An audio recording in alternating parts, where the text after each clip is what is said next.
नमस्कार दोस्तों, स्वागत है आपका हमारे यूट्यूब चैनल पे। दोस्तों आज हम बात करने वाले हैं कि ब्रेकअप के बाद क्या नहीं करना चाहिए। मैं आज आपको यहाँ पे 6 पॉइंट बताने वाला हूँ जो ब्रेकअप के बाद आपको करने से बचना है। अगर आप ये 6 पॉइंट करने से बच जाते हैं, डेफिनेटली आपको ब्रेकअप के बाद बहुत ज़्यादा प्रॉब्लम नहीं होगी। तो चलिए बिना समय गंवाए वीडियो को शुरू करते हैं। पॉइंट नंबर 1, अपने एक्स पार्टनर के सामने प्यार की भीख मांगना मेरे दोस्त सबसे पहले बंद करो। किसी के सामने हाथ जोड़ना, गिड़गिड़ाना सबसे पहले बंद करो अपने एक्स पार्टनर के आगे, क्योंकि उससे कुछ होने वाला नहीं है। एक्स पार्टनर को उस चीज़ की भी आदत पड़ गई है। एक्स पार्टनर के कानों को आदत पड़ गई है कि जब तुम्हारा फ़ोन आएगा तुम सिर्फ रिलेशनशिप की बातें करोगे और सिर्फ उस इंसान से रिक्वेस्ट करोगे। तो एक बात समझ लो कि कोई भी चीज़ रिक्वेस्ट करके नहीं आती है, हर चीज़ को कमाना पड़ता है। ठीक है, कहावत तुमने सुनी होगी, बिन मांगे मिले मोती, मांगे मिले न भीख। तो बिल्कुल वैसा ही है। देखो, ह्यूमन नेचर ऐसा ही होता है कि अगर तुम किसी के जीवन में बहुत ज़्यादा अवेलेबल हो, किसी को छोड़ो तुम भी बताते, कोई तुम्हारे जीवन में बहुत ज़्यादा ओवर अवेलेबल है, तो तुम उसकी प्रायोरिटी कम कर दोगे, नीचे ला दोगे, क्योंकि तुम्हारे दिमाग को पता चल जाएगा कि ये इंसान हमेशा अवेलेबल है, इसको कभी भी फ़ोन कर लेंगे, इसका फ़ोन उठ जाएगा, हम अपने जीवन के दूसरे काम कर लेते हैं। ठीक है, तो बढ़िया मूवी भी देख लोगे, आराम कर लोगे, तब जाके उसको कॉल करोगे, क्योंकि उसका कॉल तो रात के 4 बजे भी उठ जाना है, दोपहर के 12 बजे भी उठ जाना है, रात के 2 बजे भी उठ जाना है।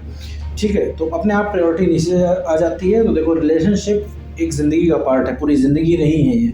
ठीक है, समझने की कोशिश करो इस चीज़ को। और दूसरी चीज़ है कि अगर तुम अपने एक्स पार्टनर को रिक्वेस्ट करके ले भी आए, वैसे वो आएगा नहीं, मान लो गलती से एक बार हमें मान लेते हैं कि अगर तुम ले भी आए, तो क्या तुम प्राउड फील कर पाओगे कि मेरी गर्लफ्रेंड है, हमारा बॉयफ्रेंड है? नहीं फील कर पाओगे।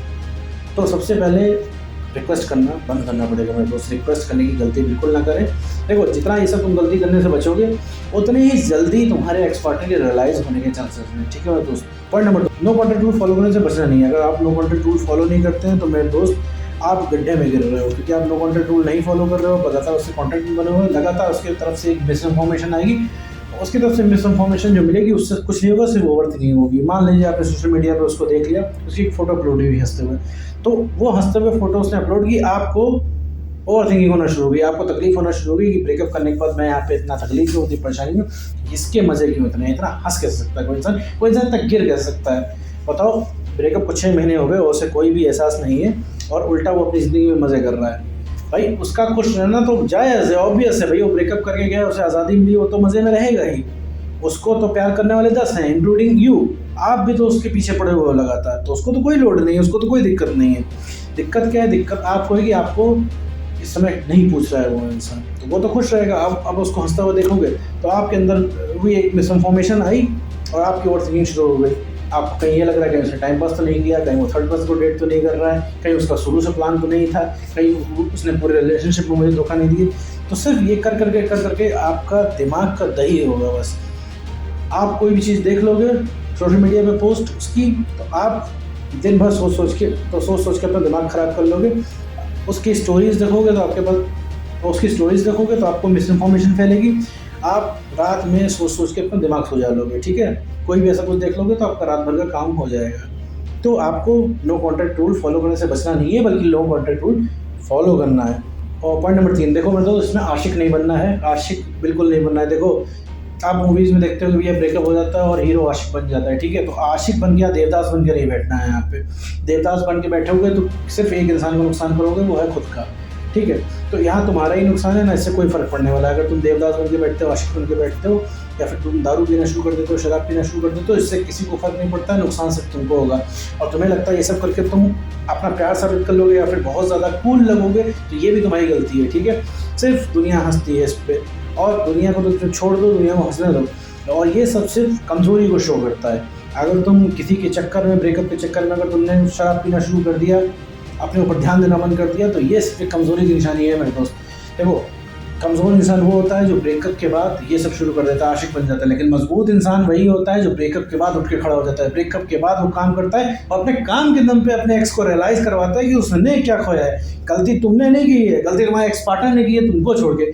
उसे एहसास दिलाता है कि आखिर तुमने मुझको छोड़ के कितनी बड़ी गलती की है। ठीक है, तो मजबूत इंसान वो होता है। तो आशिक नहीं बनना मेरे दोस्त ब्रेकअप के बाद। चौथा पॉइंट, ये सोच के काम करना है कि बिना कुछ किए सारी चीज़ें सही हो जाएंगी। ठीक है मेरे दोस्त, सारी चीज़ें सही हो जाएंगी बिना कुछ किए। देखो, किसी उम्मीद से लगोगे कि तब पता चला तुम जिम कर रहे हो ये सोच के कि तुम्हारी बॉडी बनती हुई देख के तुम्हारा एक्स पार्टनर तुमसे अट्रैक्ट होगा, तो नहीं मेरे दोस्त, क्योंकि तुम उस समय जानते हो क्या कर रहे हो। तुम्हारा दिमाग एक्स की तरफ जाएगा। तो हमें यही करना है, अपने तुम्हारे दिमाग से एक्स को हटाना है, क्योंकि तुम अगर एक एक काम तुम एक्स के लिए करोगे तो तुम्हारे जीवन का गोल ही बन जाएगा एक्स पार्टनर। तो एक्स पार्टनर बहुत ही छोटी चीज़ है जीवन का गोल बनाने के लिए, ठीक है। तो अपनी ज़िंदगी के काम करते रहो, तो अपने आप को खुश रखो। सबसे पहले मेरे दोस्तों को ये अट्रैक्ट होगा, तुम्हारा एक्स पार्टनर होगा। तुम किसी के लिए कोई काम कर रहे होगे तो तुम्हारा वक्त ही नहीं बीतेगा। तुम हर दिन तुम सोचोगे क्या मेरा एक्स अब रीअट्रैक्ट हुआ, अब रीअट्रैक्ट हुआ, तो मेरे दोस्त मुझसे वक्त ही नहीं बीतेगा। अब जैसे तुम सोच लो कि तुम किसी का वेट करते हो तो 1 मिनट 1 घंटे के बराबर लगते हैं, लेकिन अगर एग्जामिनेशन हॉल में बैठते हो तुम्हारी ट्रेन छूट रही होती है तो वो 1 घंटा भी 1 मिनट के बराबर लगता है, ठीक है। तो समय क्या है, जहाँ आप किसी का वेट कर रहे हो तो वहाँ पे समय लगता है बहुत धीरे धीरे बीत रहा है, लेकिन जब आपकी ट्रेन छूट रही होती है, आप एग्ज़ाम देने बैठे होते हो तो लगता है वक्त बहुत तेज़ी से भाग रहा है, ठीक है। तो अगर आप वेट करोगे किसी का, आप सोचोगे कि लाओ भाई अपनी ज़िंदगी में बेटरमेंट कर रहे हैं और वो रीअट्रैक्ट होगा, वो शुरू हो रहा है कि नहीं रीअट्रैक्ट होना, तो तुम्हारा वक्त नहीं कटेगा। तुम्हें लगेगा मैं मेहनत बहुत कर रहा हूँ लेकिन मुझे फल नहीं मिला। तो ये सोच के काम करना है कि भैया सब कुछ ठीक हो जाएगा बिना कुछ किए, तो तुम देखोगे अपने आप वो चेंज ऑटोमेटिकली आ जाएगा। पॉइंट नंबर 5 कि अपने एक्स पार्टनर को, अपनी गर्लफ्रेंड बॉयफ्रेंड को भैया परफेक्ट समझना बंद करो। हर इस इंसान को जिसका ब्रेकअप हुआ है उसे अपना एक्स पार्टनर परफेक्ट लगता है। भाई शुरुआत में हम हर इंसान जो रिलेशनशिप, भैया शुरुआत में जब इंसान रिलेशनशिप में आता है तो एक दूसरे की कमियों को इग्नोर करता है। हमारी बॉडी में ऐसे केमिकल रिलीज होते हैं जिसकी वजह से हम अगले इंसान की गलतियों को इग्नोर करते हैं जो रिलेशनशिप में नहीं होते, और यही चीज़ तकलीफ देती है हमें ब्रेकअप के टाइम। तभी तो अभी आपको क्या लग रहा है, आप अपने एक्स पार्टनर को क्यों नहीं छोड़ पा रहे? क्योंकि आपको लगता है उसके साथ कोई मिलेगा नहीं, मिलेगा भी तो बहुत ज़्यादा आपको समय लग जाएगा वो कॉम्पेटिबिलिटी बिठाने में। वो आपको परफेक्ट लगता है तो उसको परफेक्ट समझना बंद करो मेरे दोस्त, वो बिल्कुल नॉर्मल है, तुम्हारे दिमाग ने उसको परफेक्ट बना रखा है।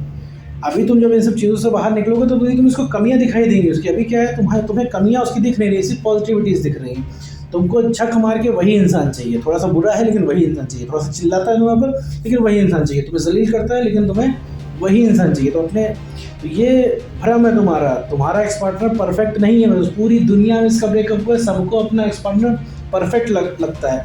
अगर तुम्हें अपना एक्स पार्टनर परफेक्ट ना लगता ना, तुम उसे कब का छोड़ चुके होते हैं। उसने बोला होता हम तुमसे ब्रेकअप कर रहे हैं, तो 2-4 बार मनाते, और 2-4 बार मनाने के बाद मानता तो ठीक है, वरना तुम छोड़ देते। तो तुम्हारा एक्स पार्टनर जो है उसको आइडियलाइज करना बंद करो, वो तुम्हारे लिए परफेक्ट नहीं है, उससे तुम्हें लगता है, ठीक है मेरे दोस्त।